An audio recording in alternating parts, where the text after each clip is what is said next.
I wasn't supposed to be home that early.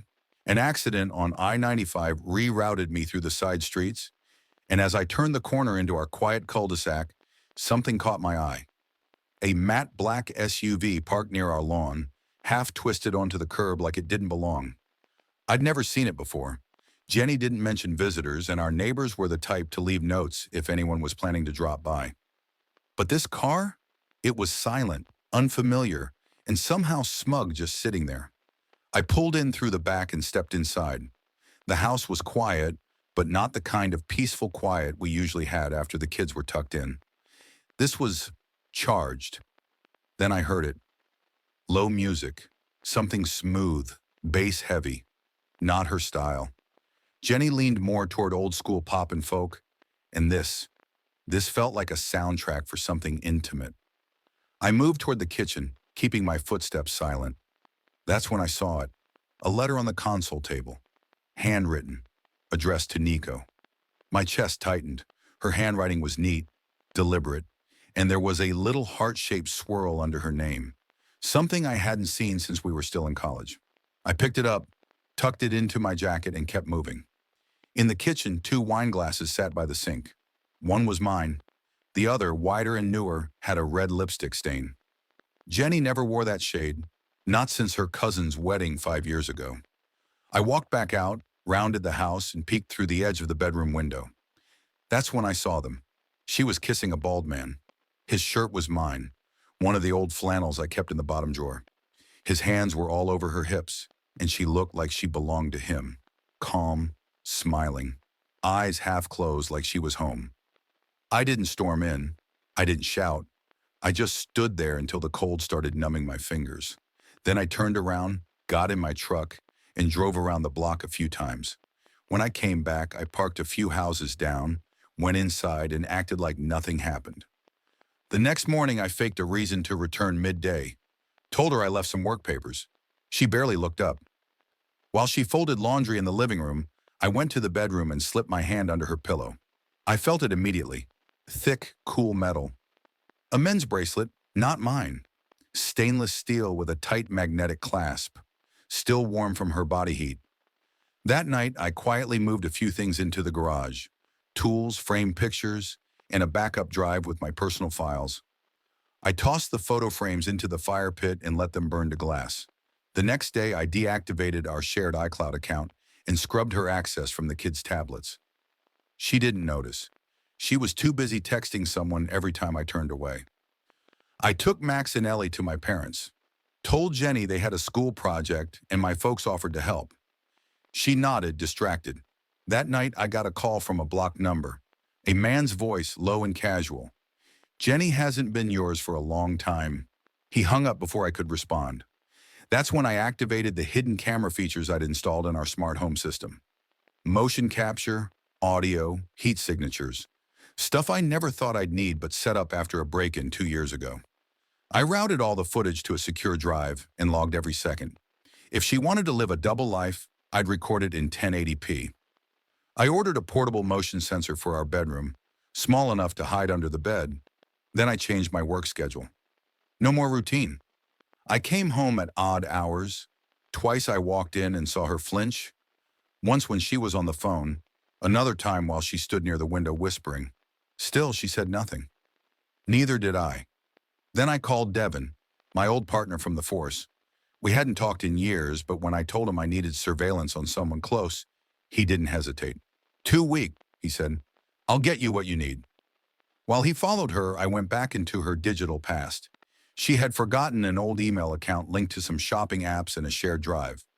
I reset the password and pulled everything. That's where I found it. Scans of a lease agreement for an apartment under a fake name, but with her real social security number. Rent paid in crypto. A wallet ID I traced to a user profile named Vestralogic. I hired a hacker I knew from a cybercrime forum. No questions asked. Within days, he cracked into a chatbot she'd been using, one where she messaged a man about meetups and whispered voice notes. In one clip, I heard our daughter laughing in the background, in a place I didn't recognize. That weekend, I faked a business trip to Boston. Instead, I parked down the street and waited. At 8:12 p.m., Jenny pulled into our driveway. 10 minutes later, a man got out of that same black SUV and followed her inside. I waited 20 minutes. Then I opened the laptop, clicked into the live feed from the bedroom camera, and watched. She didn't hesitate. Neither did he.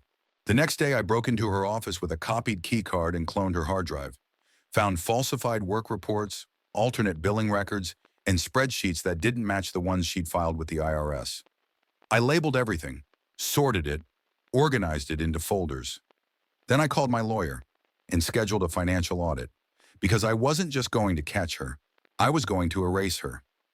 Devin didn't waste time. By the end of the second week, I had a gallery full of photographs. Jenny wasn't just seeing one man. She was meeting different men at different times, each encounter almost surgically spaced apart. A wine bar near downtown on a Thursday, a gym parking lot the following Sunday, even the school pickup line on a Tuesday afternoon. She had made it seamless, layered it beneath her errands, behind the mask of motherhood and a busy work schedule. One photo hit me harder than the rest. She leaned on the hood of her car, talking to a man in business slacks with his hand on her lower back. The same hand our daughter reached for every morning as she climbed out of the car. He wore his wedding band on the wrong hand. I zoomed in until the image pixelated and still couldn't stop staring at that tiny ring. At night, I watched the footage like a detective watching an old case he already knew the ending to. I knew when she'd fake a smile, when she'd lie. Even her breathing gave her away, the way her voice softened just slightly when texting, or how she'd pause before answering simple questions. Her body language betrayed her in ways her mouth never did. While Devin worked the field, I moved in digitally. Jenny had an old iCloud backup from before she changed her login details. Hidden in it were fragments, draft emails, location tags, even audio clips she'd recorded but never sent. Her voice in one of them made me pause. She was crying, talking to someone. "I don't know how long I can keep this up," she said. "He's starting to look through everything. I think he knows." She wasn't wrong. I knew more than she could imagine. I dove deeper. From her backup email, I retrieved a history of document attachments and cloud-stored images. That's when I found the contracts, rental agreements, cash transfers, and even a scanned ID under a name I didn't recognize. Elaine Mercer. But the photo was hers. I cross-checked the alias against public registries and found nothing. Then, buried inside a metadata tag, I saw something she didn't expect anyone to notice. The social security number. It was hers. She wasn't just hiding an affair, she was hiding another life. I tracked the crypto transactions next. Most of them led to a secure wallet that had been active for nearly 2 years. Quiet, private, anonymous. Unless you knew how to trace public ledger trails like I did. A few hops later, the funds linked to a blockchain address owned by a trading group registered overseas. One account in particular stood out. It belonged to a man named Derek Voss, former accountant, disbarred for fraud, now supposedly running import consulting. I knew the name because Jenny had mentioned it once in passing, somewhere in the middle of a story about a supplier who couldn't be trusted. He was more than a supplier. And now, thanks to a hacker named Remy, I had access to the chatbot Jenny used to message him. The conversations weren't innocent. Photos, timestamped meetups, voice notes describing our kids. She mentioned Max's drawings, how Ellie kept misplacing her water bottle at school. And she said it all with affection. Like this man knew them. I saved every message, every recording. The next morning, I sat in my car and watched her leave with that same faint smile she wore on autopilot. I followed her, just long enough to see her stop at the downtown florist, the one we used for our anniversary. She walked out with a bouquet, not roses or tulips, orchids. She hated orchids, said they reminded her of funerals. I watched her hand them off to someone waiting inside a silver sedan. I recognized the license plate. It belonged to Derek. That same evening, I walked through our front door like nothing had changed.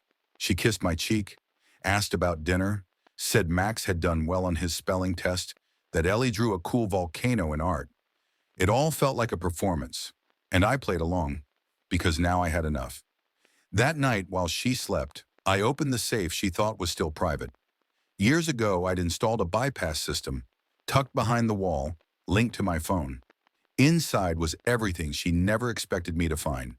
2 passports, her original engagement ring, and a USB drive. I plugged it into my laptop. It held scanned forms, contact logs, and a spreadsheet titled Options 2025. It broke down flight plans, hotel stays, and names with initials I couldn't yet match. One was marked BM, same as my initials. I wondered if it was a trapdoor plan for me or a list of liabilities. The following day, I returned to her office building under the pretense of delivering her sunglasses, which she'd forgotten that morning. Her assistant let me in without hesitation. Jenny was in a meeting. While I waited, I copied the hard drive from her desktop onto an encrypted thumbstick. She'd never know. I'd done it before on investigations, when evidence lived in plain sight. This was no different. Back home, I reviewed the files. Financial documents falsified in a way that suggested more than just moral betrayal. She was cooking numbers, hiding secondary incomes, evading taxes. I printed a few, sealed them in a folder marked for my attorney, and locked them in my toolbox behind the garage. I kept my tone light that evening. I joked about work. She smiled. She even laughed at one of Max's bad jokes during dinner, but I saw the way her fingers stayed close to her phone. 2 nights later, I installed an AirTag inside her travel bag. She had a conference in 3 days. This time I wouldn't follow her. I'd be waiting, at home, with everything, and she wouldn't see it coming. She said yes to the partnership without blinking. That was the moment I knew she'd walk right into the fire barefoot, all smiles, still thinking she was the one in control.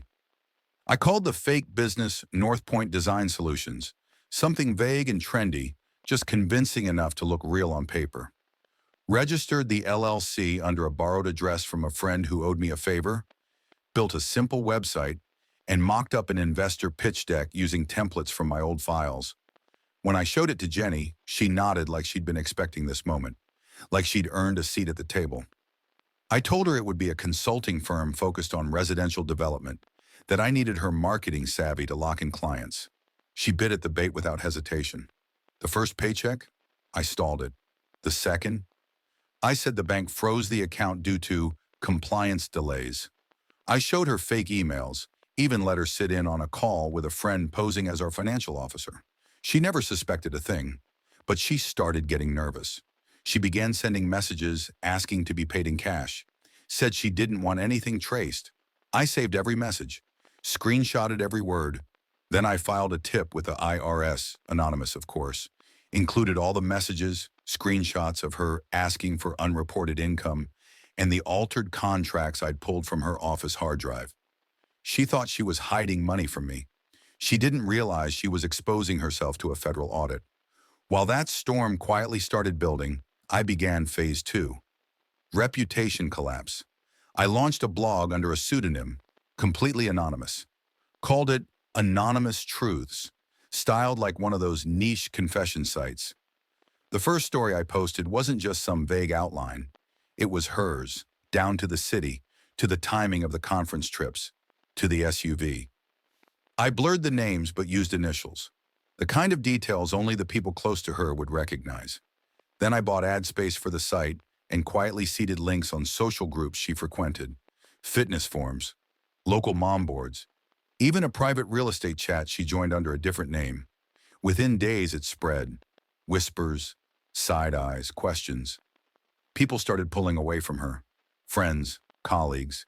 Even the barista who used to give her free oat milk lattes stopped smiling when she walked in. Next came the profiles. Using public metadata from her emails, I attached her work photos to fake dating profiles. I linked those profiles to married men in the same zip code. She appeared on forums she'd never joined, in conversations she never had. It was enough to confuse her, make her wonder who had access to what. And then I let it slip that someone had seen her with a man at a conference last spring. That rumor spread like blood in bathwater. Jenny's reaction was subtle at first. She got quiet, started staying home more, stopped mentioning the gym. The phone still stayed close, but her laughter, it was gone. Even the way she tucked her hair behind her ears seemed forced, rehearsed, like she was trying to remember how to be someone people didn't question. That's when I invited her to a private party. Technically, it was a fundraiser hosted by an old friend of mine. I told her it was a chance to pitch our new company to potential investors. She agreed without suspicion, said it was exactly the kind of visibility we needed.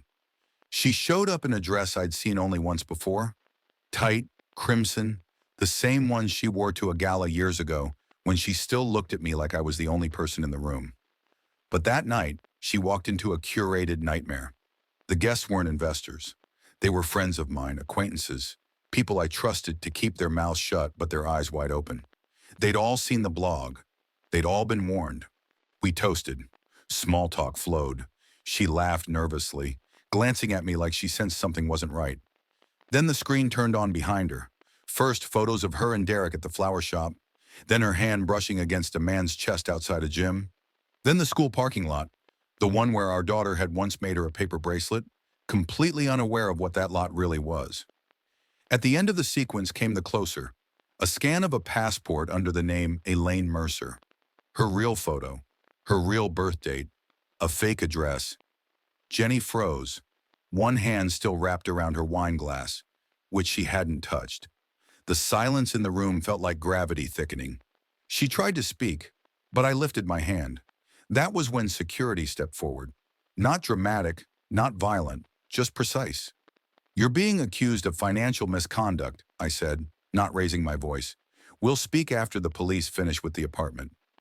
That afternoon before the party, I had filed a theft report, accusing her of removing sensitive financial documents from our home without consent.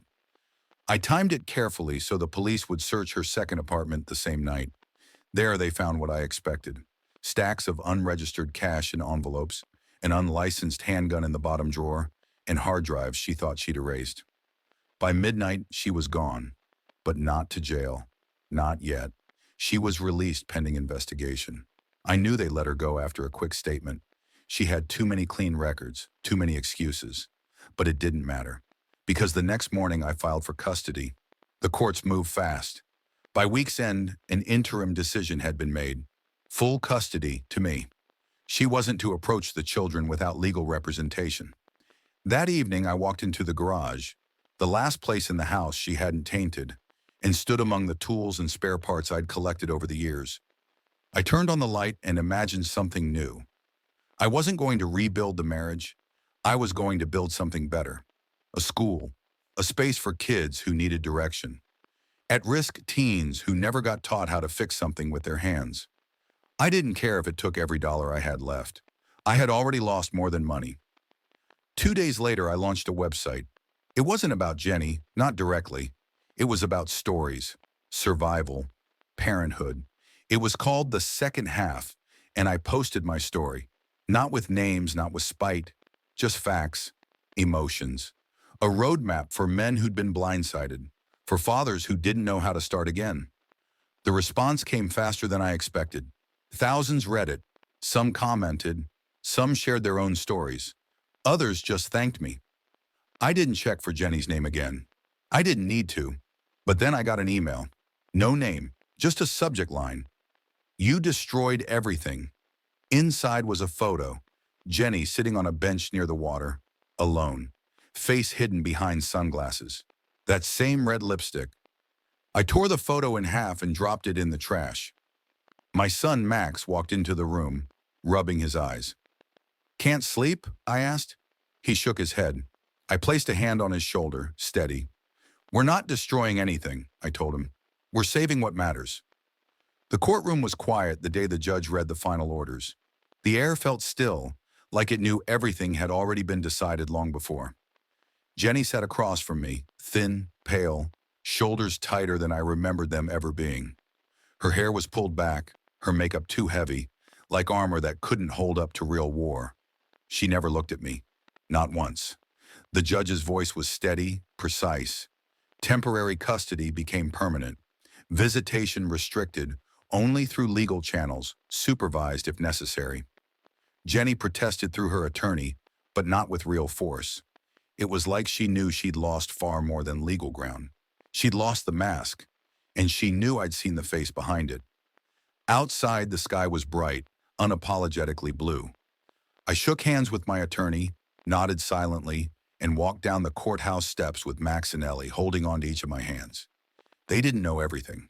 Not yet, but they knew enough. That Dad didn't leave, that he stayed. and that was what mattered now. I didn't ask for anything else in the settlement. No property, no accounts, no spousal reimbursement. I let her keep everything she thought she'd been building behind my back, except for the workshop. That space was mine. I'd carved it out of broken weekends and long nights long before the cracks in our marriage showed. It was the only place she hadn't touched, hadn't corrupted. I kept it and made something better out of it. A few months later, I opened the doors officially. The Rebuild Project wasn't just a name, it was a statement. A place where boys with too much anger and girls with too much silence came to find something solid. Wrenches, circuits, welding torches. Not therapy, but something just as honest. The kind of work that burned your palms and cleared your head. And they came. Kids from the local high school, some referred by guidance counselors, others by exhausted parents. I showed them how to patch tires, how to strip engines, how to listen without saying a word.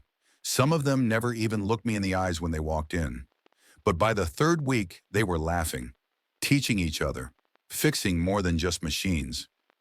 I didn't talk about Jenny, not to them, not online. But the story I'd written, the anonymous blog post on the second half, kept spreading. Single parents, men and women both, began reaching out. Some sent emails with paragraphs.